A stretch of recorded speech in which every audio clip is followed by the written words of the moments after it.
नमस्कार मित्रों, सभी दोस्तों को उनके भावी एग्जाम के लिए ढेर सारी शुभकामनाएं। मैं विजेंद्र आप सबका उत्कर्ष ऑनलाइन क्लासेज में स्वागत करता हूं, अभिनंदन करता हूं। इस निःशुल्क सेवा में आप सभी दोस्त मेरे साथ पढ़ेंगे। जो टॉपिक हमारा चल रहा था, और टॉपिक चल रहा था हमारा बौद्ध धर्म।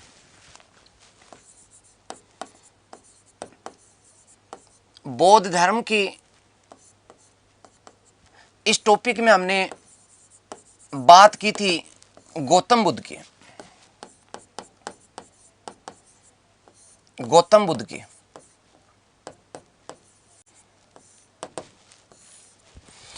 मैंने बताया था कि गौतम बुद्ध किस प्रकार से कपिलवस्तु में, और इसके बाद मैंने बताया था आपको कि दोस्तों श्रावस्ती की ओर आगे बढ़े। कहां गए?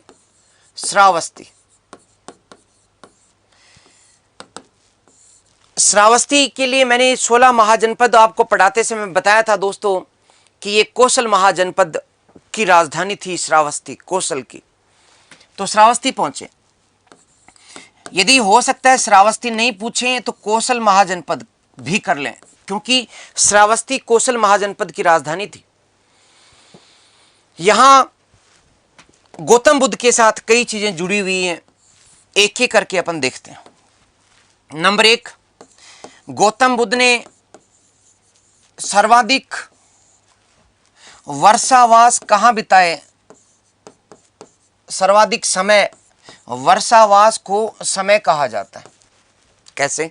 आप सुनिएगा, आपको एग्जाम में वर्षावास ही मिलेगा क्वेश्चन में, बस आपकी समझने की बात है।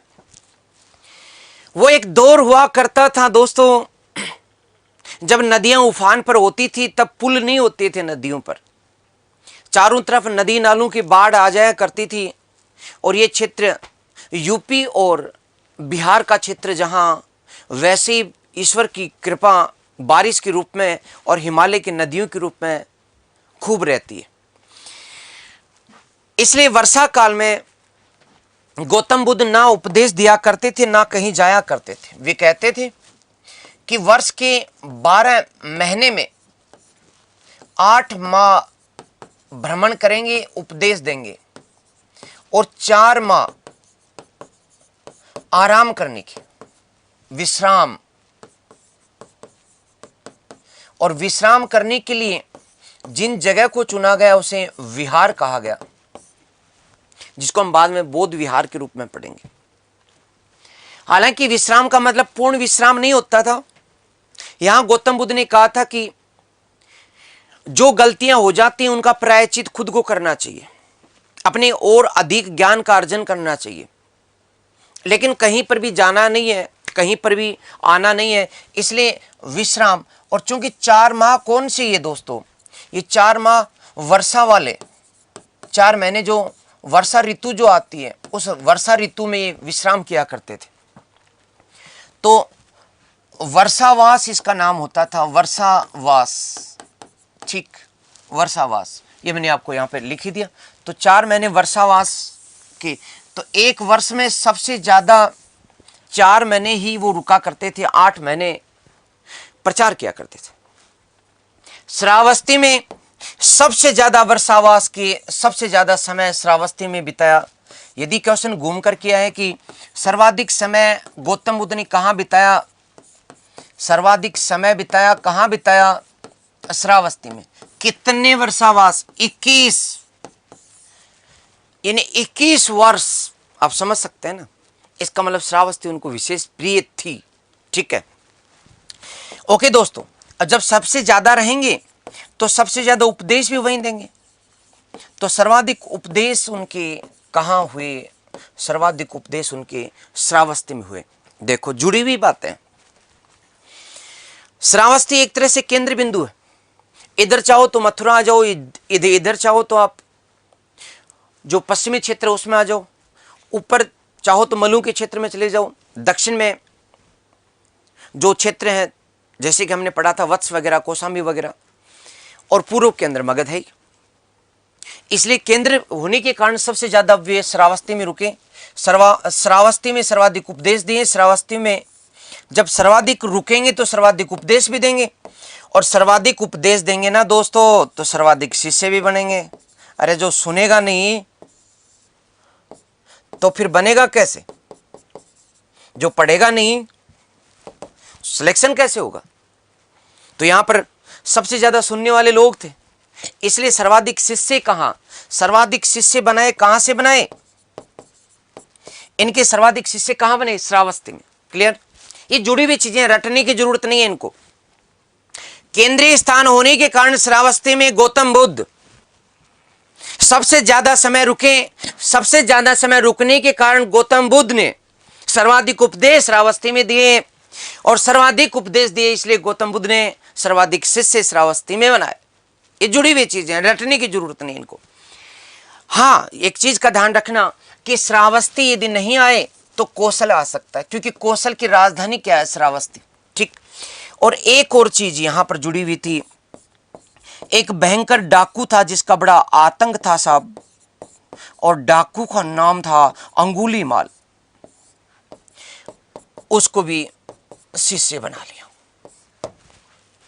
भयानक डाकू है, भयानक डाकू था, जिस किसी पे डाका डालता उसका गला काट दिया करता था, जिसको भी लूटता गला काट दिया करता था। और इसकी एक अंगुली काट करके,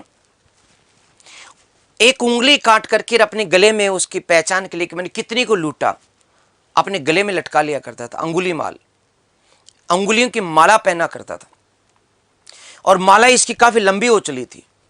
तब गौतम बुद्ध ने इसको पकड़ा और कहा था कि किसके लिए? उसने कहा कि पहले तो लूटूंगा तुम्हें। बोले क्या लूटेगा, हम तो फकीर हैं, और मैं चाहता हूं कि तू मुझे लूटे, मैं लूटना चाहता हूं तेरे से कि तू मुझे लूटे, लेकिन मेरे पास बहुत अकूत संपदा है, मैं साफ कह रहा हूं, मैं झूठ नहीं बोलता। अंगुलीमाल ने कहा कि क्या संपदा है, निकालो बाहर। तो उसने कहा था कि तेरी मौत के बाद क्या होगा वो जानकारी मेरे पास है, वो सुनेगा क्या? तब जाकर के इसको कहा गया कि किसके लिए अपराध करता है? मेरे परिवार के लिए। जाके पूछ कि जो तू अपराध कर रहा है उनका दंड भोगने के लिए तैयार है क्या? पूछ के आया, पता लगा कि कोई तैयार नहीं है। उन सब ने कहा, बीबी ने भी कहा कि पति का धर्म है कहीं से भी कमा के लाके दे। तब आकर के शरण में गिरा। तब गौतम बुद्ध ने इसको भी अपना शिष्य बनाया। अपन टू द पॉइंट आगे बढ़ते हैं दोस्तों। चले, श्रावस्ती की बात। गौतम बुद्ध श्रावस्ती में ही यहां के राजा से भी मिले। अपने राजा की बात तो की नहीं, ऐसे श्रावस्ती की बात कर ली। चले, तो श्रावस्ती जो था इसके राजा से मिले, और यहां का राजा कौन था? प्रसेनजीत। इस समय राजा कौन था? प्रसेनजीत। प्रसेनजीत को भी अपना शिष्य बनाया, और प्रसेनजीत ने इनको एक बहुत ही बढ़िया विहार जो था वो दान में दिया था, जिसका नाम था पूर्वाराम। पूर्वाराम विहार। दोस्तों इसका नाम पुब्बाराम भी मिलता है, पुब्बा। पूर्वाराम विहार ये दान में दिया। यहां पर एक भारत का सबसे बड़ा सेठ, जैसे कि वर्तमान में भारत में मुकेश अंबानी है, तो उस समय के मुकेश अंबानी जी सबसे बड़े जो धनवान थे, उनका नाम था अनाथ पिंडक। ये हो जाता है दोस्तों नाम अनाथ पिंडक, और सबसे ज्यादा पैसे वाला, भारत का सबसे बड़ा धनी सेठ।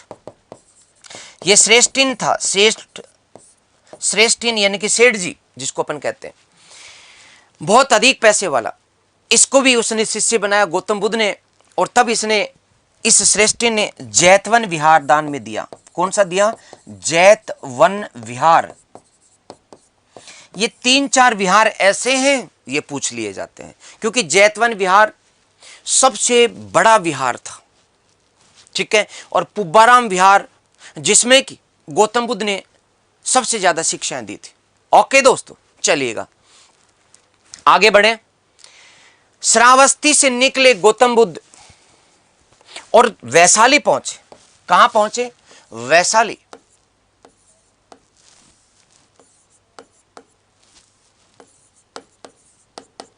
वैशाली पहुंचे। ये वैशाली किसकी राजधानी है दोस्तों? यह वज्जी संघ की राजधानी थी। ठीक, वज्जी संघ की राजधानी वैशाली, अपन ने पढ़ा था पहले भी। ओके, वैशाली पहुंचे। वैशाली में जो इसमें शासक था चेटक, शुरू में मन नहीं था चेटक का, क्योंकि वो जैन धर्म स्वीकार कर चुका था। यहां शासक कौन है? चेटक।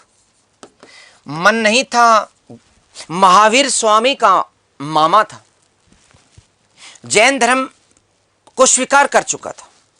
लेकिन कई उपदेशों के बाद चेटक ने बौद्ध धर्म के प्रति एक सहमति दिखाई और एक कुटाग्रशाला विहार इसको दान में दिया। इस चेटक ने कौन सा दिया? कुटाग्रशाला, कुटाग्रशाला विहार दान में दिया। मैंने आपको बताया था दोस्तों कि वज्जी संघ में ही एक संघ जो था वो कपिलवस्तु के शाक्यों का था। कपिलवस्तु के शाक्य मैंने बताया था आपको, यानी वज्जी संघ के पास ही कपिलवस्तु भी था, ये भी याद रखना। ओके, हाँ मेरे दोस्तों, ओके,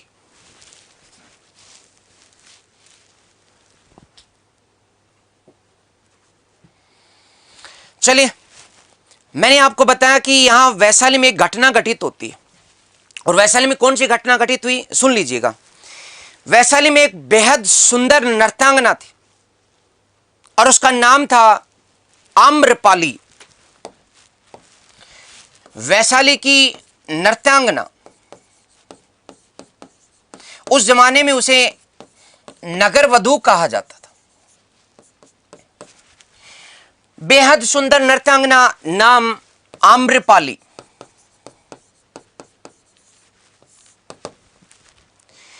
एक बहुत बड़े आम्र निकुंज, आमों के जो बहुत बड़ा कुंज था, उसमें इसका भी दरबार लगता था। बस इस दरबार में नृत्य होता था और नृत्य की कद्रदान शाम ढले इस महफिल में आ जाते थे। तो यहां पर इसकी जो महफिल सजा करती थी वो आम्र निकुंज में,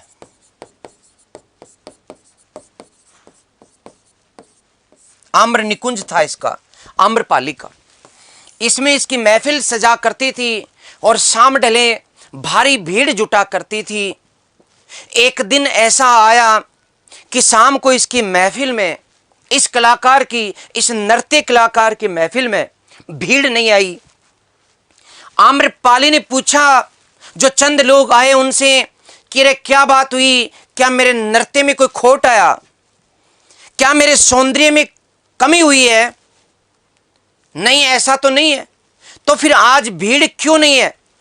तब लोगों ने बताया कि कोई और आया है वैशाली में, उसके उपदेशों की जो सम्मेलन जुटा हुआ है, लोग उसके उपदेश सुनने को गए।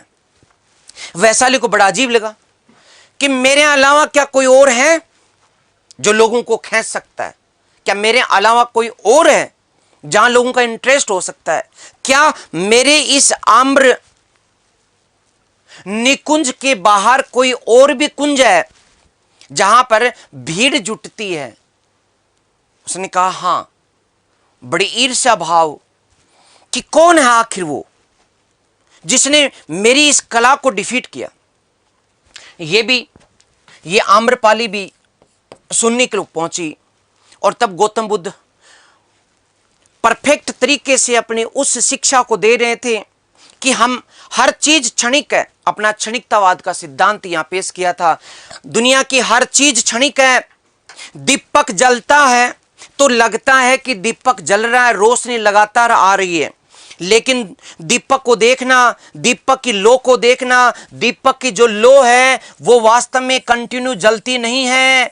बस वो जो बाती है, ये बाती कंटिन्यू जलती नहीं है। एक लो उठती है ऊपर, जलती है, दूसरी लो उठती है ऊपर, जलती है, तीसरी लो उठती है ऊपर, जलती है, और इस तरह से लो ऊपर उठती जाती है और यहां जाकर के बुझ जाती है। एक बुझ जाती है, नई लो नीचे से उठती है। गौतम बुद्ध समझा रहे थे कि लो को ध्यान से देखना, इस लो के अंदर नीचे से लो उठती है, यहां जाकर के बुझ जाती है। ऐसा ही हमारा जीवन है, प्रतिपल खत्म हो रहा है। इससे पहले कि जीवन की लो खत्म हो जाए, अपना मुक्ति का प्रबंध कर लो। यहां कुछ भी स्थायी नहीं है, सब कुछ क्षणिक है, सब कुछ क्षणिकवादी है। जब इस वैशाली की इस आम्रपाली ने जब ये सुना तो उसको भी एहसास हुआ कि मैं किस गुमान में जी रही हूं। वो भी शिष्या बन गई और उसने अपनी आम्र कुटी का आम्र निकुंज दान में दे दिया, ये दान में दे दिया। इसको आम्र कुटिका कहा गया। गौतम बुद्ध ने नाम रखा आम्र कुटिका। यहीं पर वो घटना घटित हुई दोस्तों। शिष्य तो पहले भी बने थे, लेकिन भिक्षुणी संघ की स्थापना वैशाली में हुई। तो ये आपके लिए क्वेश्चन महत्वपूर्ण है। भिक्षुणी संघ की स्थापना की गई, यहां पर भिक्षुणी संघ की स्थापना की गई, क्योंकि अब तक महिला शिष्यों के सदस्य संख्या काफी बढ़ चुकी थी। इसलिए इस आम्रपाली के कहने पर एक भिक्षुणी संघ की स्थापना की गई और ये भिक्षुणी संघ का प्रधान क्षेत्र कौन सा बना? ये आम्र निकुंज बना। और इस भिक्षुणी संघ में सबसे पहले प्रवेश किसको दिया गया? इसमें सबसे पहले प्रवेश दिया गया था अपनी मौसी प्रजापति गौतमी को। प्रजापति गौतमी को प्रथम प्रवेश दिया गया। ध्यान देना, यहां पर प्रजापति गौतमी जो कि शिष्या बन चुकी थी, वो भी कपिलवस्तु से चल करके यहां वैशाली आ चुकी थी, तो यहां उसको प्रवेश दिया गया। लेकिन भिक्षुणी संघ की अध्यक्षा किसको बनाया गया दोस्तों? भिक्षुणी संघ की अध्यक्षा इस आम्रपाली को बनाया गया। इसकी प्रभारी जो थी अध्यक्षा आम्रपाली को बनाया गया। हालांकि प्रथम प्रवेश जो दिया गया वो प्रजापति गौतमी को संघ में। तो यदि क्वेश्चन आता है कि गौतम बुद्ध ने भिक्षुणी संघ की स्थापना कहां की, तो उत्तर सिर्फ और सिर्फ एक है, वो है वैशाली। यस दोस्तों, लाइक कम है, देखने वाले ज्यादा हैं, ऐसा कब तक चलेगा? फटाफट लाइक ठोको दोस्तों, फटाफट लाइक ठोक दीजिएगा, यस। आगे बढ़ते हैं, वैशाली से आगे पावापुरी की तरफ। पास में मल, दो गणतंत्र मैंने बताए थे, एक वैशाली। ओके, अंतिम समय की ओर बढ़ते हैं और वो पावापुरी की बात है। मल्लों की एक राजधानी पावापुरी। पावापुरी में पहुंचे, यहां एक शिष्य इनका बना था जिसका नाम था चूंद लोहार। याद करें, क्या नाम था? चूंद लोहार।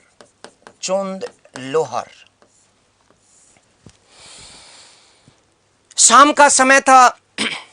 गौतम बुद्ध की आयु अब 80 वर्ष को हो चली थी। काया सकट और वृद्धावस्था स्पष्ट और शक्तिहीन शरीर, फिर भी एक उमंग थी, एक चेतना थी और ज्यादा से ज्यादा लोगों तक प्रचार प्रसार की। चूंद लोहार शाम के समय के बाद कहा कि स्वामी आप ठहर जाइए मेरे पास। गौतम बुद्ध ने कहा कि बहुत ज्यादा शिष्य हैं। उन्होंने कहा कि हो जाएगी व्यवस्था सबकी, हम कंदमूल खाते हैं, बस हो जाएगी व्यवस्था। चूंद लोहार ने कंदमूल के लिए अपनी शुकर माधव जो बाड़ा था इनका, सुवर बाड़ा, सूरों का बाड़ा, उसके थोड़ा आगे जो जंगली मूलियां थी, यानी कि कंदमूल जो थे, वो कंदमूल मंगवाए। इसे पाली ग्रंथों में शुकर माधव नाम से संबोधित किया गया है कि शुकर माधव का भोजन किया। कई लोगों ने इसका अर्थ सुअर के मांस से लगाया, जो कि कतई तथ्यहीन है, क्योंकि सूत पिटक में आनंद ने स्पष्ट रूप से लिखा कि कंदमूल का भोजन किया था जो सुअर के बाड़ों के पास था। भोजन करने के बाद सकट शरीर नहीं पचा पाया, तेज अतिसार, पेट दर्द, मरोड़े उठने लगे। गौतम बुद्ध को स्पष्ट हो गया था कि अब अंतिम समय करीब है। ये जो दीपक है, इस दीपक का तेल खत्म हो चुका है। अब ये जो बाती जल रही है, ये थोड़े समय जलेगी, फिर एक बार जोर से भभकेगी और इसके बाद सब शांत हो जाएगा। गौतम बुद्ध ने कहा कि जल्दी से चलो, यहां पर अब रात्रि को विश्राम नहीं करेंगे। पीड़ा तेजी से बढ़ती जा रही थी और शिष्यों ने भी तेज गति के साथ यहां से प्रस्थान शुरू किया। रात्रि भर चलते रहे और चलते चलते ये कुशीनारा पहुंचे। गौतम बुद्ध की इच्छा थी कि कुशीनारा जरूर पहुंचा जाए, क्योंकि यहां बहुत दिनों से उनके शिष्य उनको कह रहे थे कि आप एक बार यहां जरूर आएं। कुशीनारा में रात्रि भर चलने के बाद प्रातःकाल पहुंचे। हालांकि कुशीनारा शहर थोड़ा दूर रह गया था, उसी के पहले के सालवन में ये पहुंचे। तो कुशीनारा के सालवन में पहुंचे। अब आगे नहीं चला गया गौतम बुद्ध से। उन्होंने अपने उन शिष्यों को यहीं बुलवा लिया और यहां उनका अंतिम उपदेश जो दिया गया वो सुभद्र को दिया गया। दोस्तों, किसको दिया गया? सुभद्र को अंतिम उपदेश दिया। और वो अंतिम उपदेश फिर से ये जो था, ये क्षणिकतावाद का था।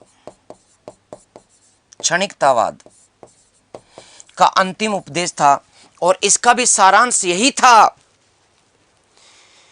कि हर संसार की हर वस्तु प्रतिपल बदल रही है, प्रतिपल बदल रही है।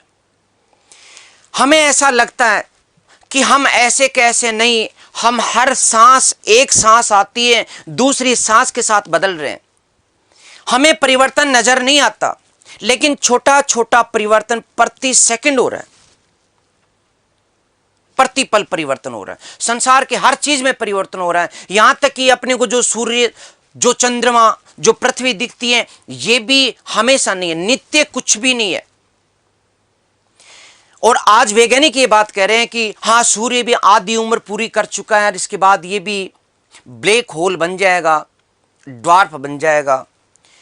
पृथ्वी की, इन सब की, पृथ्वी वगैरह सब समा जाएंगी जब सूर्य फैलेगा, सब कुछ। यही बात उन्होंने कही थी कि हमारे इस ब्रह्मांड में कुछ भी नित्य नहीं है। इसलिए इसी चीज को स्पष्ट करते हुए अनित्यवाद भी कहा जाता है। अनित्यवाद, अनित्यवाद के नाम से भी इसको हम समझ सकते हैं, जान सकते हैं कि कुछ भी नित्य नहीं है।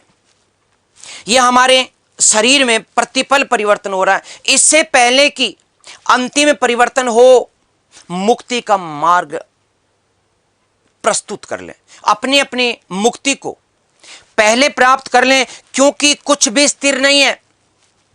और अभी हाल फिलहाल के दौर में तो ये वैसे भी स्पष्ट हो गया, कोरोना ने स्पष्ट कर दिया कैसे महामारियां आ रही हैं, कुछ भी नियत नहीं है। इसलिए कोई भी काम कल पर मत छोड़ो, आज उसको जितना हो सकता उतना पूरा कर लो, क्योंकि कुछ भी नित्य नहीं है।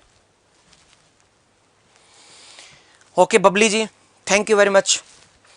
तो यहां पावापुरी में अंतिम उपदेश दिया दोस्तों, और अंतिम उपदेश देने के बाद इन्होंने यहीं कुशीनारा में अंतिम उपदेश दिया और यहीं पर इनकी मृत्यु हुई। और इस मृत्यु को दोस्तों महापरिनिर्वाण कहा जाता है। महापरिनिर्वाण कहा जाता है, महापरिनिर्वाण कहा जाता है। और इसका प्रतीक पदचिन्ह एवं अंत्येष्टि के बाद का स्तूप, दो प्रतीक हैं। ओके, चलेगा। हाँ, ये कुशीनारा वर्तमान कसिया जिला देवरिया गोरखपुर में पढ़ा चुका, पहले लिखा चुका फुल डिटेल में। इसके लिए आपको पिछली क्लास देखनी होगी 16 महाजनपद। इसीलिए मैंने 16 महाजनपद पहले पढ़ाए थे, क्योंकि सीक्वेंस में वे सब पढ़ाने पहले जरूरी थे, जिससे कि हम गौतम बुद्ध और महावीर स्वामी को समझ सकें, इनकी यात्रा क्रम को समझ सकें। वैशाली अब समझ में आई, श्रावस्ती इसलिए समझ में आई क्योंकि हमने पहले 16 महाजनपद पढ़े, क्योंकि वो पहले हुए थे, वो पहले थे, वो क्रम में आते हैं पहले, इसलिए। ठीक, ओके दोस्तों। तो पद चिन्ह और फिर दाह संस्कार के बाद यानी अंतिम संस्कार के बाद का प्रतीक क्या है? स्तूप। ठीक, तो ये कथा जो थी गौतम बुद्ध कथा, ये कथा यहीं समाप्त हुई। लेकिन इस कथा के अंदर एक और ट्विस्ट आ गया। श्रुतियों के अनुसार, जो पाली श्रुतियां हैं दोस्तों, उन पाली श्रुतियों में एक बात का उल्लेख है कि गौतम बुद्ध के जीवन में जिस ज्ञान को उन्होंने लोगों को तक पहुंचाया, उनकी मृत्यु के बाद वही ज्ञान उनकी जान की आफत बन गई। जान तो गई लेकिन शरीर को आफत बन गई। हुआ क्या कि गौतम बुद्ध की मृत्यु के बाद 8 राजाओं ने अपनी तलवारें खींच ली कि ये शरीर हमारा है। कपिल वस्तु वालों ने कहा कि ये गौतम बुद्ध हमारे थे, कपिल वस्तु के, और शरीर के अंतिम संस्कार हम करेंगे। जबकि मल्लू ने कहा कि कुशीनारा के अंदर अंतिम सांस लिए हैं और हम सांस सबके ले लेंगे यदि गौतम बुद्ध का शरीर किसी ने लिया तो।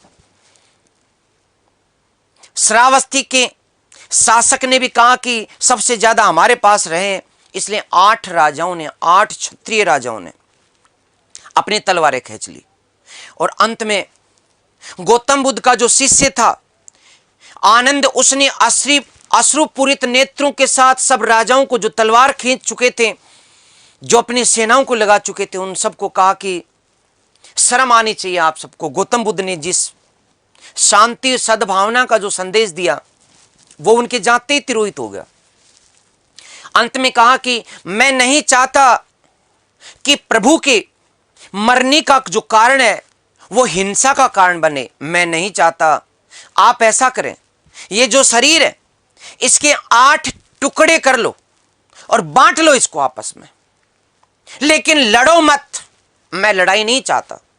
और तब गौतम बुद्ध के शरीर के 8 टुकड़े किए गए। कितने टुकड़े? 8 टुकड़े गौतम बुद्ध के शरीर के। गौतम बुद्ध शरीर के टुकड़े 8 टुकड़े किए गए। अब 8 टुकड़े तो कर लिए, लेकिन टुकड़े करने के बाद उनको ले भी गए, लेकिन यदि अंतिम संस्कार कर देंगे तो शरीर जल जाएगा। वो तो रखना है कि देखो ये गौतम बुद्ध का, ये हमारे पास है, एक संपत्ति की तरह। यस, तो गौतम बुद्ध के शरीर के 8 टुकड़े ले तो गए, लेकिन समस्या हो गई। तो कुछ ने क्या किया कि उस टुकड़े पर की सड़े भी नहीं, गंध भी नहीं आए और सुरक्षित भी रहे, उसको रख करके और पवित्र मिट्टी, अच्छी साफ मिट्टी से उसको ढकवा दिया। लेकिन सुरक्षित नहीं रह पा रहा था, अंत में उस पर कुछ चिन्हवाई करवा दी और यहां पर भी लिखवा दिया कि यहां गौतम बुद्ध का ये है। और यही तो स्तूप कहलाता है, यानी कि उस पर 8 स्तूप बने। कितने स्तूप बने? 8 स्तूप। 8 टुकड़ों पर 8 स्तूप बनाए गए। चीजों को समझ लेना, मैं पहले कह रहा हूं क्वेश्चन उठे, क्वेश्चन उठने के साथ गड़बड़ियां हुई हैं दोस्तों से, थोड़ी देर में उठेंगे क्वेश्चन। 8 टुकड़े और 8 स्तूप, 8 स्तूप बने। लेकिन भाई साहब बाद में आया मौर्य काल, और मौर्य काल में एक सम्राट हुआ इस भारत भूमि का, जिसका नाम था सम्राट अशोक। क्या अशोक था, जो ठाना सो कर दिखाया। चाहे अफगानिस्तान की भूमि हो, वहां पर विद्रोह हुआ, जो दंड दिया, जिस तरह से मैनेज किया, गजब का मैनेज। और अब तक जो कलिंग क्षेत्र जीता नहीं जा सका था, उसे जीता। हर काम को इसने पुनर्नियोजित रूप से किया, जन कल्याण के लिए उत्कृष्ट कार्य किया, लेकिन गौतम बुद्ध जो इसके आदर्श बन गए, अशोक ने बुद्ध को अपना आदर्श मान लिया, आदर्श मान लिया और तृतीय बौद्ध संगति करवाई, तृतीय संगति करवाई और इस संगति में ठाना अशोक ने यहीं पर मोगली पुत्र तीस के कहने पर कहा है स्तूप बनाने, तो कितने बनाओगे? बोला कि मैं 84,000 स्तूप बनाऊंगा। कितने हजार? 84,000 स्तूप बनाऊंगा। 84,000 स्तूप ठान लिया। किसने? अशोक ने 84,000 स्तूप बनाने की। तो बोले साहब सामग्री कहां से लाओगे? बोले वो जो 8 स्तूप बने हैं ना, उसमें 8 टुकड़े एक नहीं है? बोले है ना। तो वहां से एक एक चाहे एक दांत मिल जाएगा, उसको रख करके बना देंगे। एक गौतम बुद्ध का बाल मिल जाएगा, उसको रख करके बना देंगे, बनाएंगे। लेकिन अब साहब अशोक तो अशोक है, पूरे भारत का सम्राट है, कोई ताकत है कि उसके सामने आ जाए? कहा बोले फोड़ रहे इनको, और फोड़ फोड़ करके इन सबको तोड़ तोड़ करके इन सबको वो सामग्री निकाल ली गई। 7 तोड़ दिए गए, 7 स्तूप तोड़ दिए गए और जो सामग्री थी बुद्ध अवशेष वो वहां से निकाल लिए गए। अब मैंने 7 का नाम क्यों लिया है? क्योंकि 8वां बच गया। 8वां था दोस्तों पिपरवाक। वहां जब पहुंची अशोक की सेना तो पूरे पिपरवाक के आसपास के जो लोग थे चिपक गए उस स्तूप के कि हाथ नहीं लगाने दें, हम कटेंगे, हम मरेंगे, हम जिंदा रहते हाथ नहीं लगाने दें। सूचना अशोक तक गई कि अरे लोग मरना चाहते हैं, नहीं कार तोड़ने देंगे। बोले नहीं तोड़ने देंगे। तिस से पूछा मोगली पुत्र तिस से कि क्या करें, हजारों लोग कट जाएंगे। तो तिस ने कहा मालिक छोड़ दो उसको। अरे 7 तोड़ दिए ना, 7 स्तूप से सामग्री मिल गई ना, उसी से 84,000 बना देते हैं। आपने को 8वां तोड़ने की कहां जरूरत है? इसलिए इन 8 स्तूप में से एक बचा हुआ है, अभी भी बचा हुआ है वो। यस, अभी भी बचा हुआ है और उसका नाम है पिपरवा स्तूप। ये सबसे प्राचीन स्तूप है। ये आपके क्वेश्चन आता है प्राचीनतम स्तूप पूछा जाए तब दोस्तों क्या करना है? पिपरवा का स्तूप करना है आपको। यहां किसी संकट में कोई सारनाथ नहीं। ये क्वेश्चन आता है, हम लोगों को लगता है और मुझे भी लगा दोस्तों, ये क्वेश्चन था प्राचीनतम स्तूप कौन सा है, और यहां पर प्राचीनतम स्तूप में पहला ऑप्शन था सांची का स्तूप, बी था भरहूत का स्तूप,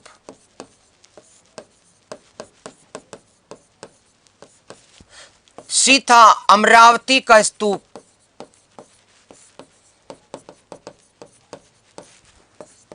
और डी था पिपरहवा का स्तूप। मैंने भी एग्जाम दी, उस समय ये आया था क्वेश्चन, और चूंकि अभी तक यही पढ़ा था कि सांची का स्तूप, मध्य प्रदेश स्थित सांची के स्तूप अशोक के द्वारा बनाए गए प्राचीनतम स्तूप में पढ़ा था। सबसे सुंदर हैं, सबसे अच्छे हैं और अभी तक हैं, तो टिक लगाया।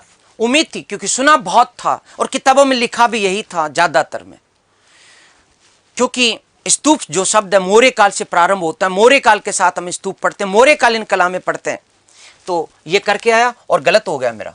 बाद में पता लगा कि ये जो है खेल ये बिगड़ चुका है, और ये जो था, जो सही होने वाला था वो तो गलत हुआ ही हुआ, और उसके साथ साथ ये नेगेटिव और लेकर के गया। यस, तो इसका उत्तर अब तो आ जाएगा, अब तो आप बहुत बढ़िया कर दोगे। तो दोस्तों चक्कर में मत पड़ना, क्लियर रखना चक्कर। पिपरवा का स्तूप ये प्राचीनतम स्तूप है।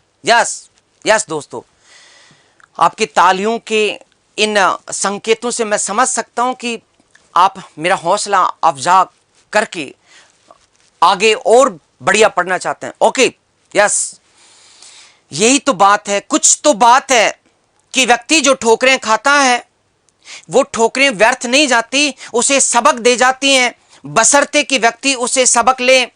और जीत किसे कहते हैं, हार किसे कहते हैं? हार का मतलब हार नहीं होता, हार का मतलब जीतने की जो श्रृंखला की सीढ़ी है उस पर एक कदम और पहुंच गए।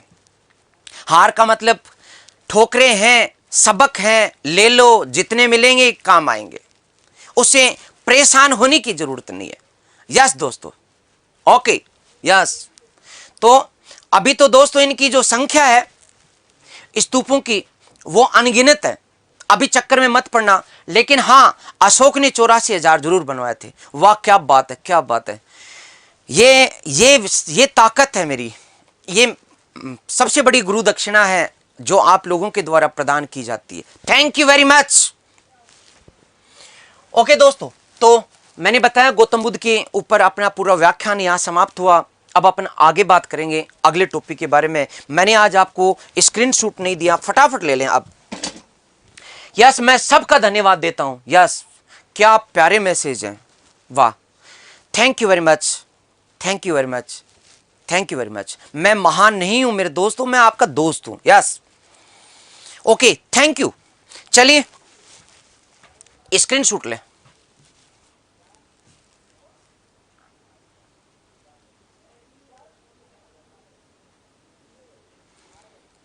Yes, yes, yes, yes. तो अपनी बौद्ध कथा समाप्त हुई, मैंने हर चीज समझाने की कोशिश की। अब अपन चलते हैं बौद्ध सिद्धांतों की ओर, बौद्ध धर्म के सिद्धांत। मैं बौद्ध धर्म के सिद्धांत पढ़ाऊं उससे पहले दो बातें और क्लियर करा दूं। एक तो बौद्ध धर्म को संरक्षण देने वाले शासक, बौद्ध धर्म को संरक्षण देने वाले बुद्ध के समकालीन शासक, इनके बारे में बात कर लेते हैं। एक ही लाइन में हो जाएगा क्योंकि मैंने इतनी कथा सुना दी कि दिक्कत नहीं आएगी। पहला बिंबिसार, मैंने आपको जैन धर्म में बताया था कि थोड़े समय ये रहे थे, जैन धर्म के बाद में बौद्ध धर्म के हो गए थे। इनका पुत्र अजातशत्रु, ये दोनों समकालीन थे। इसी तरह से प्रसेनजीत, इसी तरह से दोस्तों चेटक, इसी तरह से अवंतीपुत्र, ये अवंतीपुत्र मथुरा का शासक था। और साथ में बाद में जो रूपांतरण हुआ, बुद्ध ने अपने शिष्य को भेजा था, और चंड प्रगोत, ये सब उसके बुद्ध के समकालीन शासक जिन्होंने बौद्ध धर्म को अपना लिया था।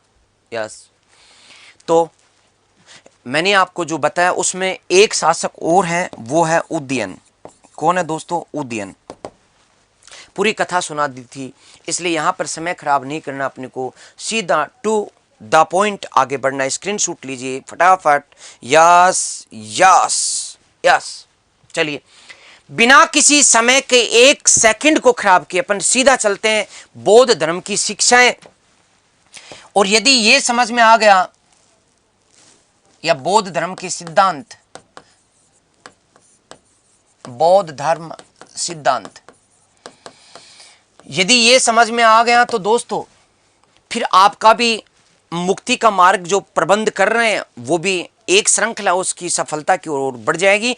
और मैं आपसे वादा करता हूं कि थोड़ी देर में मैं सारे सिद्धांतों को बिल्कुल आपके दिमाग में एकदम सरलतम तरीके से प्रस्तुत करूंगा और आपके दिमाग में उनको आराम से समझाने में सहायक रहूंगा। गौतम बुद्ध ने व्यवहारिक थ्योरियां दी। पहली बात, पहला क्वेश्चन क्या बना?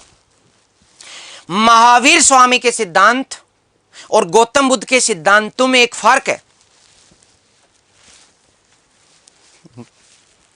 ललित जी कह रहे हैं आपके द्वारा दिए गए उपदेश ऐसा लग रहा है कि जैसे भगवान के उपदेश है, मेरा तो संसार से मोह भंग हो रहा है। नहीं, कमेंट्स मिल रहे हैं बेटा, मैं देख नहीं रहा कमेंट्स को, सबके कमेंट्स मिल रहे हैं, टेंशन मत लो। ठीक, और आपकी मुक्ति का प्रबंध ही कर रहे हैं अपन। यस,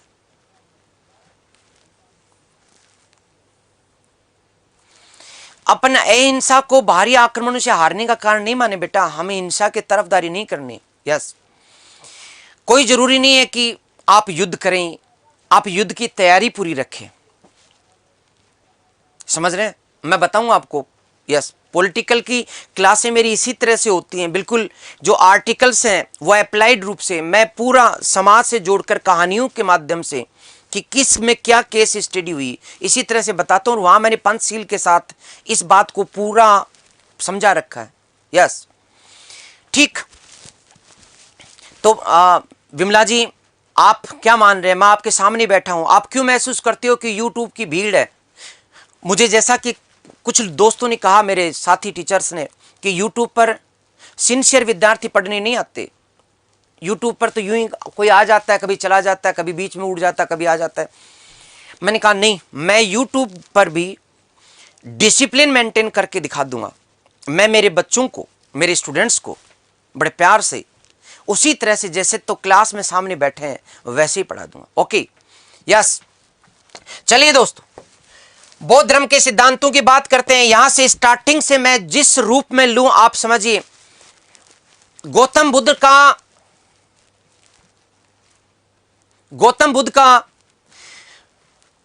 जो प्रथम जो केंद्र बिंदु है वो है दुख। लेकिन इसके साथ हाँ, मैं वो बात कहना भूल गया दोस्तों कि आप भी मेरे साथ हौसला अफजाई करते रहें। जो दोस्त दिन में बाद में देखते हैं क्लास, प्लीज वो लाइव देख लें, इतना सा योगदान। क्योंकि मैंने वादा किया है कि 5,000 के ऊपर जब होगा तभी मैं आगे का मोरे काल वगैरह शुरू करूंगा, वरना फिर मुझे काट करके और फिर राष्ट्रीय आंदोलन शुरू करना पड़ेगा, और फिर जब बढ़ेंगे तब मैं वापस आकर के मोरे काल शुरू करूंगा। ठीक है, ओके, यस।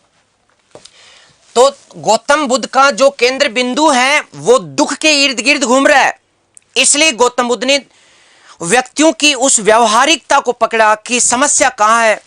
इसलिए बौद्ध धर्म के सिद्धांतों में पहला क्वेश्चन क्या आता है कि बौद्ध धर्म के सिद्धांत किस प्रकार के हैं, जो आपने नहीं पढ़ा अब तक। मैं डायरेक्ट सिद्धांत नहीं पढ़ा रहा, पहले इस अवधारणा के बारे में बताना चाहता हूं कि हम पढ़ने क्या जा रहे हैं, और आजकल इसी कंसेप्ट पर क्वेश्चन आ रहे हैं। तो पहली बात, गौतम बुद्ध के जो बौद्ध धर्म के सिद्धांत हैं ये सैद्धांतिक न होकर सैद्धांतिक एवं दार्शनिक न होकर व्यवहारिक है, व्यवहारिक सिद्धांत है, व्यवहारिक है। यानी कि ये यूं समझिए इसको, ये कठोर सैद्धांतिक एवं दार्शनिक न होकर के व्यवहारिक है, जो जीवन से जुड़े में। गौतम बुद्ध ईश्वर की और आत्मा की व्याख्या में नहीं पड़े। जब भी उनके शिष्यों ने कहा कि बताओ ईश्वर कहां रहता है, हमें तो बताओ, गौतम बुद्ध चुप हो, मौन धारण कर लिया। उन्होंने कहा इन प्रश्नों पर चर्चा नहीं करनी, हमें तो इस संसार में जो मनुष्य रहते हैं उन्हीं के दुखों की बात करनी है बस। इसलिए कठोर सैद्धांतिक और दार्शनिक सिद्धांत न होकर के व्यवहारिक सिद्धांत है उनकी जो शिक्षाएं हैं वे शिक्षाएं गौतम बुद्ध की कठोर सैद्धांतिक नहीं है। उन्होंने जो कुछ कहा वे कठोर सैद्धांतिक न होकर के, दार्शनिक न होकर के व्यवहारिक है। तो पहली बात तो यहां से, क्योंकि अब क्वेश्चन यहां से उठता है। महावीर स्वामी की शिक्षाएं कठोर है, गौतम बुद्ध की शिक्षाएं व्यवहारिक है, ये समझ रहे हो। लेकिन इसका अर्थ यह भी नहीं है कि गौतम बुद्ध की बेहद सांसारिकता की उपेक्षा की उन्होंने। क्या गौतम बुद्ध की शिक्षाएं सांसारिकता पर आधारित है? नहीं। तो क्या महावीर स्वामी की तरह आध्यात्मिकतावादी हैं?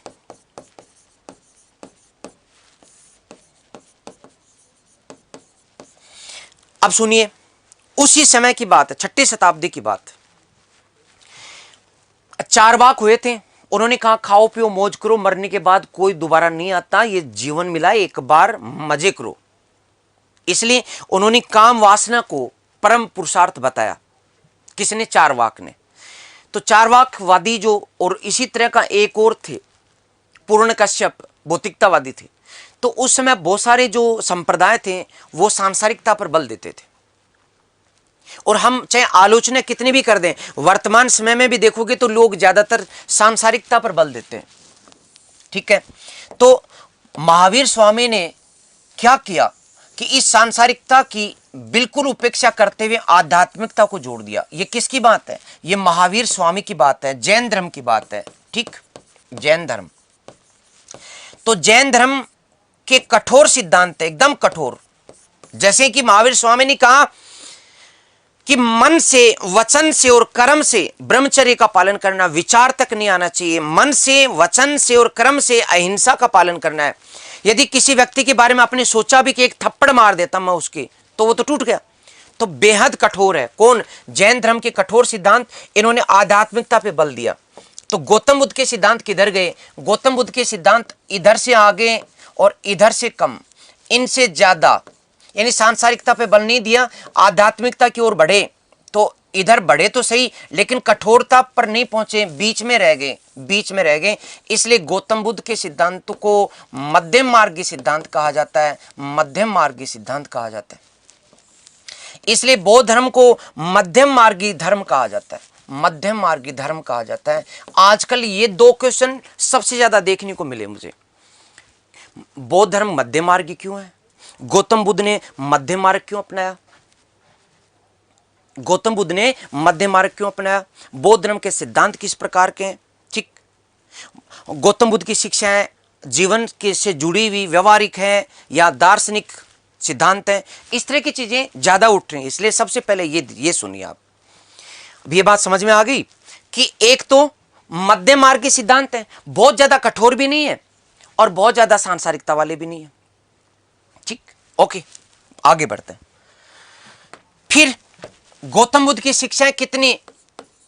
गौतम बुद्ध की शिक्षाएं मात्र 4, और इन्हीं 4 के अंदर मैं सब कुछ समेट दूंगा। 4 शिक्षाएं दी उन्होंने। 4 शिक्षाएं कौन कौन सी? नंबर 1 दुख है, नंबर 2 दुख का कारण है, दुख का कारण है, नंबर 3 दुख का निवारण है, नंबर 4 दुख निवारणी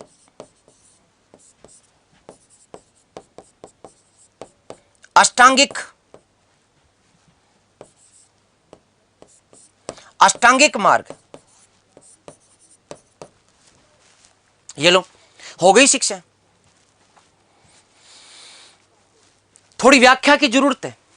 क्वेश्चन किस प्रकार के निकलेंगे वो सब इन्हीं में से निकल जाएंगे। एक एक करके आप व्याख्या पर बल दें, इसके बाद हम लोग आगे शुरू करेंगे। पहली बात, गौतम बुद्ध ने कहा कि दुख है, इसको आप भी मान लो, दुनिया को मान लेना चाहिए कि हम इस जीवन में जन्म लिया है, जिस जीव ने उसके साथ दुख आएगा, क्योंकि जिस प्रकार से दिन का उजाला होता है उसके बाद रात्रि का अंधेरा तय है, इसी तरह से सुख के साथ दुख तय, दुख तय। ठीक है, तो सुख के साथ दुख तय है। और यदि मात्रा की बात करें तो उन्होंने ये बताया था कि संसार में सुखों से अधिक दुखों की मात्रा है, दुखों की मात्रा है। हम बार बार कोशिश करते हैं कि हमें सुख मिले, लेकिन बदले में मिलता दुख है। हर व्यक्ति का प्रयास सुख प्राप्ति का होता है, लेकिन बिना प्रयास ही प्राप्त हो जाता वो दुख है। हर व्यक्ति के जीवन का आधे से अधिक हिस्सा इन्हीं दुखों के संघर्ष में बीत जाता है। गौतम बुद्ध ने कहा इस बात को यदि हम स्वीकार कर लें तो इस दुख के निवारण की तरफ बढ़ सकते हैं। तो सबसे पहले कि दुख है, ओके। दूसरी बात, दुख का कारण है। गौतम बुद्ध ने बताया इस संसार में कोई भी चीज बिना कारण के नहीं होती। आज आप पढ़ रहे हैं, कारण से पढ़ रहे हैं। आज आप नहीं पढ़ रहे हैं तो कारण है पीछे। आज आपकी पढ़ाई बहुत बढ़िया हो रही है, इसके पीछे कारण है। आज आपकी पढ़ाई अच्छी नहीं हो रही, इसके पीछे भी कारण है। आपका सिलेक्शन होगा, कारण है। आपका सिलेक्शन यदि नहीं हुआ बाय द वे तो भी उसके पीछे कुछ कारण होंगे। ये सूर्य उगता है, उगता नहीं है, ये पृथ्वी घूमती है, ये कारण है सूर्योदय का।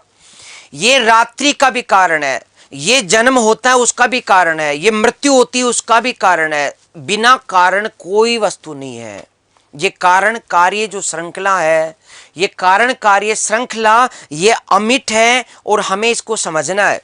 हम आज हमारे जिस भाग में बैठे हैं, जिस जीवन को हम जी रहे हैं, उसके पीछे कारण है। आज आपके साथ के दोस्त बहुत सारे आईएएस टॉपर बन चुके हैं, उनके पीछे कारण है। और आप यदि सिलेक्शन नहीं करा पाए उसके पीछे भी कारण है। और आपने यदि अभी पढ़ना शुरू किया है तो उसके पीछे भी कारण है। आपने सरकारी नौकरी को चुना है, उसके पीछे भी कारण है।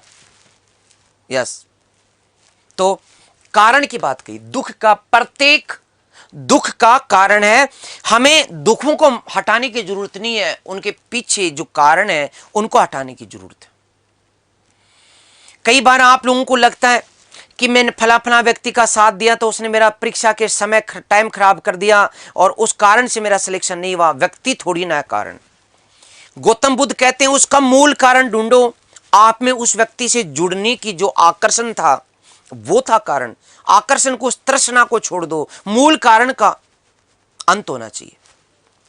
ठीक, यस। तो दुख का कारण जो है, इसको इन्होंने प्रतीत्य समुत्पाद के नाम से बताया। प्रतीत्य समुत्पाद, प्रतीत्य समुत्पाद।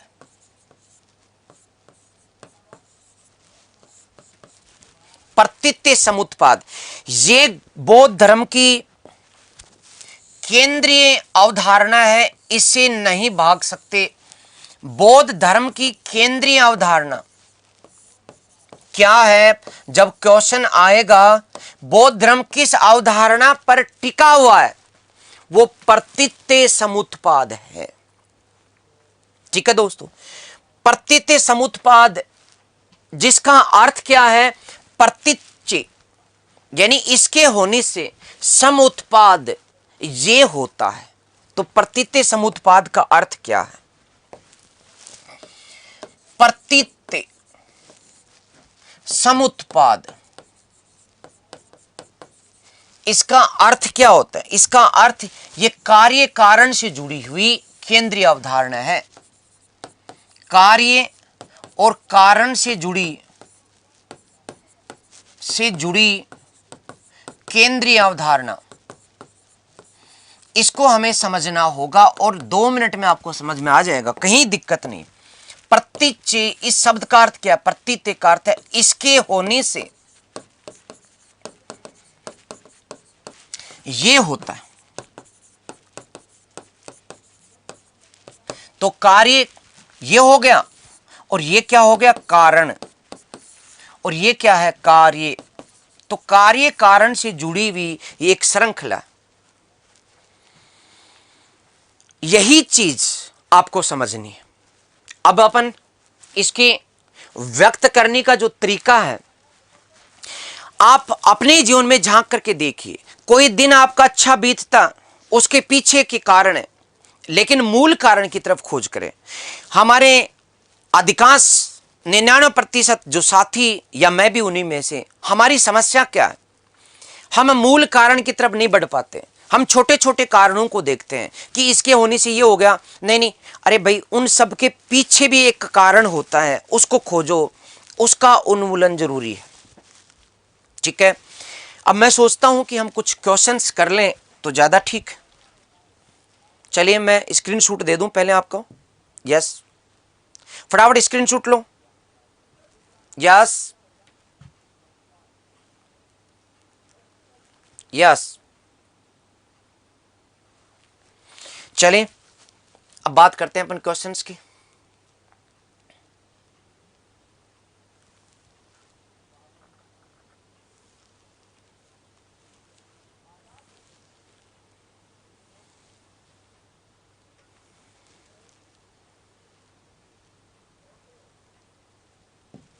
ये देखिएगा, एक क्वेश्चन है, पहला क्वेश्चन आज का, थोड़ा सोच समझ के जवाब देना क्योंकि क्वेश्चन उलझा हुआ है और ये उलझा हुआ ही आया है एग्जाम में। एक तो मैं आपसे एक वादा कर रहा हूं कि मैंने जितने भी क्वेश्चन आपको पूछे हैं, एक भी ना मेरा बनाया हुआ है ना किसी अन्य किसी गाइड से या बने हुए से लिए, सारे क्वेश्चंस विभिन्न एग्जाम्स में आए हुए ही सिलेक्ट किए गए। क्वेश्चन को देखिए, वर्तमान विश्व का बौद्ध धर्म के प्रति, वर्तमान विश्व का बौद्ध धर्म के प्रति ऋणी होने का क्या कारण है। अब कारण की कारण में खोज करें आप। यस, मध्यम मार्ग, त्रिरत्न, चार आर्य सत्य और प्रतीत्य समुत्पाद। तो फटाफट उत्तर करें, इसका क्या उत्तर होगा। तो मेरे दोस्तों ने, बहुत सारे दोस्तों ने ए उत्तर किया है, हाँ डी भी किया है। सच बात तो यह है कि मैंने कहा कि उलझा हुआ क्वेश्चन, मैंने पहले शब्द बोला लेकिन आया हुआ है और हमें उलझना नहीं है। एग्जाम में कुछ क्वेश्चंस का आपको सामना करना पड़ेगा, मैं चाहता हूं कि पहले आप सामना करें। यहां गलत एक भी नहीं है, गलत एक भी नहीं है। मध्य मार्ग यह है, मध्य मार्ग मैंने बता दिया। इसलिए मैंने पहले कहा था कि हमें बौद्ध धर्म के सिद्धांतों की बात करें, पहले उस मार्गों की बात कर लेते कि वो सिद्धांत हैं किस प्रकार के, इसलिए मैंने पहले बात की। त्रिरत्न की बात है, बिल्कुल है साहब।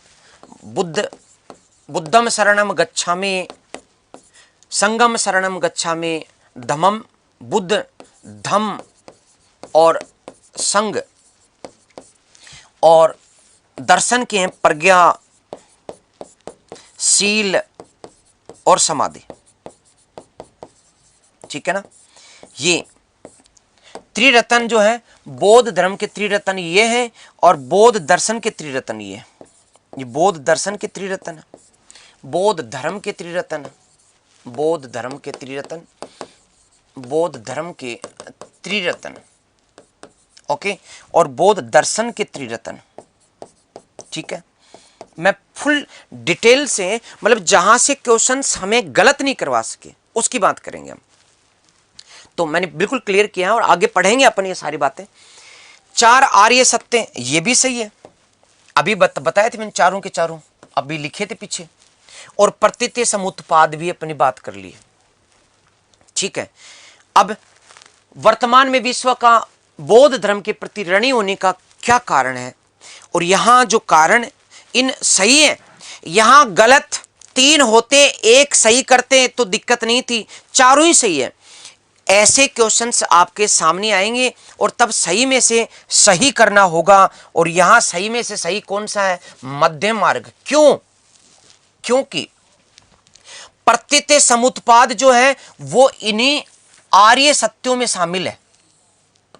ठीक, त्रिरत्न जो है वो भी आर्य सत्य के अंदर ही शामिल है, चौथे आर्य सत्य के साथ इस, और चार आर्य सत्य के लिए ऋणी नहीं है, जिसमें एक में कहा गया कि दुख है, तो इस बात के लिए ऋणी नहीं हो सकते।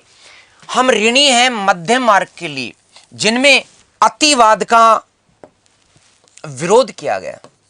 अतिवादी मार्ग जो है, ये अतिवादी मार्गों से विश्व को बचाता है, विश्व को बचाता है। और अच्छी बात बताऊं क्या थी, आप सबने लगभग 90% ने सही उत्तर किया था। यह अच्छी बात थी। मैं उसी समय मुझे लग गया था कि आप तो उस एंगल से सोचने लग गए। 90% विद्यार्थियों ने सही उत्तर किया था। ये मुझे अच्छा लगा था कि विद्यार्थी तैयार हो गए उस नजरिए से, उस सोच को देख करके कि हमें किस एंगल से सोचना है। विश्व भर की बात कर रहे हैं और बौद्ध धर्म की तो विशेषता, यहां बौद्ध धर्म आ गया और यहां पर मैंने इसकी विशेषता यहां पर पहले बताई थी आपको दोस्तों कि दुनिया याद करेगी। क्यों करेगी दुनिया याद, क्यों करेगी? बौद्ध धर्म के सिद्धांतों की विशेषता क्या है कि ये व्यवहारिक है, हमें फालतू के दर्शन की बात नहीं करनी, और व्यवहारिकता है, और मध्य मार्गे, ये दोनों कठोर मार्गों से बचाते हैं। ठीक है ना? ओके दोस्तों, लेकिन दुख की बात है कि अच्छा क्वेश्चन था, समझाते समझाते काफी समय लगा। आज का समय अपना यहीं समाप्त होता है मित्रों। हम पुनः कल मिलेंगे। कल तो छुट्टी रहेगी और परसों सोमवार को हम मिलेंगे ठीक 8 बजे। और मैं रिक्वेस्ट करूंगा कि समय बढ़ जाए। आपकी जो समस्या है वो उससे मैं वाकिफ हूं, तो मैं कोशिश करूंगा कि समय आपका बढ़े। हम इसी तरह से बढ़ते रहेंगे, अच्छे क्वेश्चंस को पढ़ते रहेंगे, और एग्जाम में जो भूल हो सकती है उनको यहीं पर उनका कारण ढूंढ करके उन्मूलन करते रहेंगे, और इस प्रकार से समय रहते अपनी सिलेक्शन की मुक्ति का मार्ग का प्रबंध करेंगे। इन्हीं शब्दों के साथ आज की क्लास समाप्त। दीजिए इजाजत। नमस्कार। अगर वीडियो पसंद आया हो तो वीडियो को लाइक करना ना भूलें। सब्सक्राइब करें उत्कर्ष के YouTube चैनल को, और लेटेस्ट अपडेट पाने के लिए बेल आइकन को प्रेस करना ना भूलें। प्रतियोगी परीक्षाओं की तैयारी अब घर बैठे उत्कर्ष ऐप के साथ। अब पढ़ो कहीं भी कभी भी।